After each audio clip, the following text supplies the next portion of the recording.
수많은 사법 리스크를 안고 있는 야당 대표가 대선을 준비하고 있다는 사실에 불안감을 감추지 못하고 있습니다. 이재명 대표는 위증교사, 선거법 위반, 대장동, 백현동 게이트와 같은 개인 비리는 물론 국제법적 리스크가 될 수가 있는 대북 불법 송금 사건까지 8개 사건 12개의 혐의로 재판을 받고 있습니다. 이런 정치인이 대통령이 된다면 범죄를 저질러서라도 이기면 된다로 대한민국 윤리 도덕 교과서를 고쳤어야 할 판입니다. 우리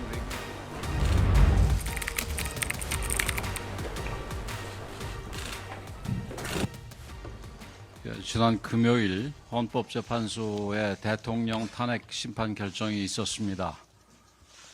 매우 안타깝고 마음이 무겁습니다.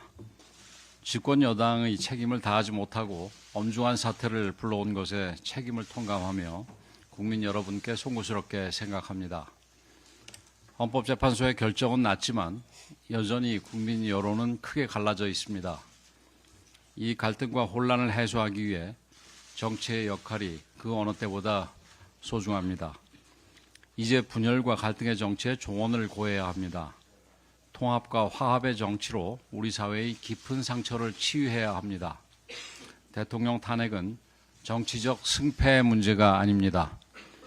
대통령 탄핵이 특정 정파의 정치적 전리품이 될 수도 없습니다. 이러한 사태를 불러온 데 대해 정치권 모두가 스스로를 돌아보면서 분열과 갈등을 치유하는 데 모든 힘을 쏟아야 합니다. 이번 탄핵 사태는 무한정쟁과 극단적 대립 속에 우리 정치가 얼마나 병들어 있는지를 단적으로 보여주고 있습니다. 헌법재판소는 대통령 파면을 결정하면서도 국회는 당파의 이익이 아닌 국민 전체의 이익을 위해야 한다. 소수 의견을 존중하고 대화 타협을 통해 결론을 도출해야 한다고 하여 국회의 입법권 남용과 거대 야당의 전횡을 분명하게 지적했습니다. 야당의 줄탄핵 발의에 대해서도 국정의 혼란과 국가 주요 기능의 저하로 이어질 수 있다고 하며 제도 개선의 필요성을 제시했습니다. 입법 폭주, 공직자의 줄탄핵, 예산 폭거, 방탄 법안 등 이재명과 민주당의 의회 독재에 무거운 경고를 내린 것입니다. 그럼에도 민주당은 반성 없는 폭주를 멈추지 않고 있습니다. 혼란을 하루빨리 수습할 생각은 하지 않고 여전히 정치 공세와 정부 무력화에만 열을 올리고 있습니다. 입으로는 헌정질서 회복을 외치지만 실제로는 분열 정치를 연장하여 나라와 국민이 어떻게 되든 자신들의 정치적 이익을 챙기려는 것입니다. 민주당은 대통령 탄핵이 이재명과 민주당의 면죄부가 아님을 깨달아야 합니다. 이 모든 사태를 불러온 기저에는 이재명 방탄이라는 불순한 동기가 있음을 이미 많은 국민들께서 알고 계십니다. 더 나아가 국민들은 수많은 사법 리스크를 안고 있는 야당 대표가 대선을 준비하고 있다는 사실에 불안감을 감추지 못하고 있습니다.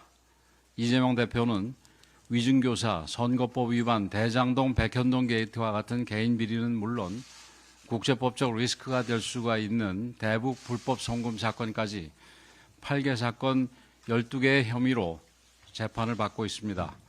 이런 정치인이 대통령이 된다면 범죄를 저질러서라도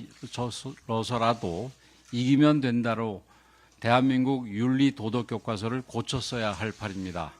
우리 외교 안보에 치명적인 위협이 발생할 수도 있습니다. 다시 한번 분명히 밝힙니다. 헌법 제84조의 대통령 불소추 특권은 대통령 직무수행을 보호하는 조항이지 임기 이전의 범죄까지 덮어주는 면죄부가 아닙니다.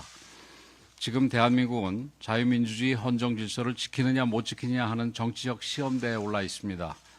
민주당은 카톡 검열, 여론조사 검열, 유튜브 검열에서 보았듯이 의회 권력을 휘둘러 국민의 자유를 박탈하는 일도 서슴지 않고 있습니다. 이재명 한 사람을 위한 1인 독재 정당 체제를 구축하고 있습니다. 이들이 행정부까지 장악하게 되면 어떤 일이 벌어질지 섬뜩할 지경입니다. 국민들은 누가 이 나라의 혼란을 수습할 자격이 있는가를 묻고 계십니다. 대한민국의 미래를 어떤 미래로 이끌 것인가에 대한 해답을 내놓을 시간입니다. 국민의 힘이 올바른 답을 내놓겠습니다. 국민의 눈높이에 맞는 정당, 국민의 삶을 지키는 정당으로 거듭나겠습니다. 국정 공백을 최소화하고 사회 질서와 안정을 복원하며 무너진 정치를 회복해서 대한민국을 조속히 정상화시키겠습니다. 탄핵 사태를 겪으며 정치개혁에 대한 국민적 열망도 높아지고 있습니다. 그동안 우리는 제왕적 대통령제의 폐해를 목도해 왔습니다. 대통령 1인에게 국정의 모든 권한이 집중되면서 협치는 실종되고 정치가 진영 대결로 변질되고 말았습니다. 그러나 지금 우리는 또 하나의 현실을 직시해야 합니다. 바로 1987년 개헌 당시 누구도 예상하지 못했던 제왕적 국회 출현입니다. 현행 헌법에 따르면 국회는 4개 헌법기관에 대한 탄핵소추권을 갖고 있습니다. 각종 인사청문회 권한에 긴급조치 계엄의 해제권까지 가지고 있습니다. 거대 야당이 등장해서 입법, 예산, 인사 전반을 통제하고 여소야대 구조가 고착화된다면 대통령이 아니라 국회가 황제가 됩니다. 국정은 마비되고 민생은 뒷전으로 밀려납니다. 지금이 바로 그 상황입니다. 이제 바꿔야 합니다. 낡고 몸에 맞지 않는 87 체제를 넘어야 합니다. 개헌은 대한민국의 국가 시스템을 새롭게 짜는 일입니다. 단지 권력 구조를 분산하는 데 그치지 않고 견제와 균형의 원리가 제대로 작동할 수 있도록 시스템을 정비해야 합니다. 대통령의 권한만큼이나 국회의 권한도 균형 있게 조정해야 합니다. 2달 후 국민의 시간이 옵니다. 국민의힘은 이미 개헌특위를 구성해 자체적인 개헌안을 준비하고 있습니다. 시대적 요구에 부응하겠습니다. 국민의 뜻을 제대로 반영하는 개헌안을 마련하여 대통령 선거일에 함께 국민투표에 붙이는 방안도 추진하겠습니다. 국민과 함께 대한민국을 다시 세우는 개헌의 길에 나서겠습니다.